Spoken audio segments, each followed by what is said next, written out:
ಮಂಗಳೂರು ನಗರ police commissioner Sudhir Reddy ವಿರುದ್ಧ ಎಸ್ಪಿಎಸ್ಎಸ್ ಕಾಶಿ ನೀಡಿರುವ ದೂರು ಕುರಿತು ಮಾಧ್ಯಮಗಳ ಪ್ರಶ್ನೆಗೆ ಡಿಜಿಪಿ ಸಲೀಂ ಅವರು ನೇರ ಉತ್ತರ ನೀಡಲಿಲ್ಲ.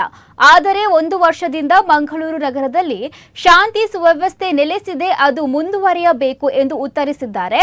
ನಗರಕ್ಕೆ ಆಗಮಿಸಿದ್ದ ಡಿಜಿಪಿ ಸಲೀಂ ಅವರು ಮಂಗಳೂರು ನಗರ ಪೊಲೀಸ್ ಕಮಿಷನರ್ ಸುಧೀರ್ ಕುಮಾರ್ ರೆಡ್ಡಿ ಅವರ ವಿರುದ್ಧ ಎಸ್ಪಿಎಸ್ಎಸ್ ಕಾಶಿ ಅವರು ನೀಡಿರುವ ದೂರಿನ ಬಗೆಗಿನ ಮಾಧ್ಯಮದವರ ಪ್ರಶ್ನೆಗೆ ಸಲೀಂ ಉತ್ತರಿಸದೆ ಹೊರಟು ಹೋದರು.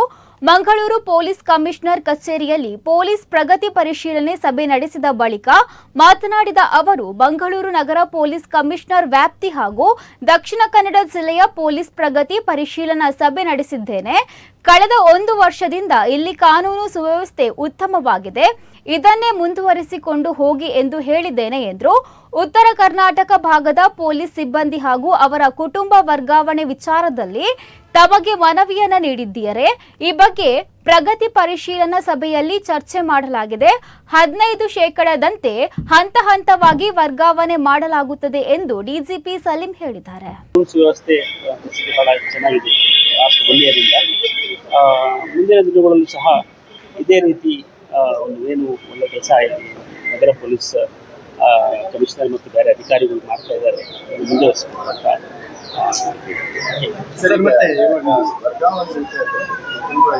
ಭೇಟಿ ಮಾಡಿದ್ರು ನಿಮ್ಮನ್ನ ಭೇಟಿ ಮಾಡಿದ್ರು ಇಲ್ಲ, ಅದು ಬಹಳ ಜನ ಇಲ್ಲಿ ನಾರ್ತ್ ಕರ್ನಾಟಕದವರು ಇಲ್ಲಿ ಬಹಳ ಜನ ಬಂದು ಇಲ್ಲಿ ಕೆಲಸ ಮಾಡ್ತಾ ಇದ್ದಾರೆ. ಅವ್ರಿಗೆ ನಾವು 10 ವರ್ಷ ಆದಮೇಲೆ ಒನ್ ಟೈಮ್ ನಾವು 1 ಯೂನಿಟ್ ಇನ್ನೊಂದು ಯೂನಿಟ್ಗೆ ಟ್ರಾನ್ಸ್ಫರ್ ಮಾಡೋದಕ್ಕೆ ಅವಕಾಶ ಮಾಡಿಕೊಡ್ತೀವಿ.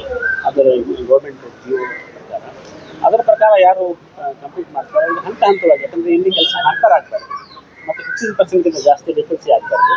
ಆ ಒಂದು ಮಾನದಂಡನೆ ಇಟ್ಕೊಂಡು ನಾವು ವರ್ಗಾವಣೆ ಮಾಡಿದ್ದೇವೆ.